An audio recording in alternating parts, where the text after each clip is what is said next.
ఈ రోజున హడావిడి మామూలుగా లేదనమాట. ఇంక పూజలు, పండగలు వచ్చాయనుకోండి, రోజు చేసే పనికి డబుల్ పని అయిపోద్ది కదా! ఇంకా ఆ రోజు పరిగెట్టి పని చేయాల్సిందే. ఈరోజు రథసప్తమి కదా! ఇంక ఉదయాన్నే లేచి పాలు పొంగించుకొని, పూజలు చేసి, పిల్లల్ని రెడీ చేసి స్కూలుకి పంపించేసిన తర్వాత వాళ్ళకి లంచ్ బాక్స్ కూడా తయారు చేస్తాను ఈరోజు వేగంగానే.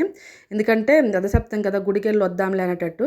ఇగోండి లంచ్‌లోకైతే ఈరోజు నేను పెరుగు చారు చేశాను. అలాగనే కాలీఫ్లవర్ పకోడీ కూడా చేశాను. ఈసారి పెరుగు చారు, కాలీఫ్లవర్ పకోడీ 2 చాలా బాగా కుదిరాయనమాట. అంటే మంచి క్రీమీ పెరుగు ఉంటది కదా! ఆ పెరుగుతోని పెరుగు చారు చేస్తే టేస్ట్ చాలా బావుంటది. నార్మల్ ప్యాకెట్ పెరుగుతో చేస్తే అంతగా బాగోదనమాట.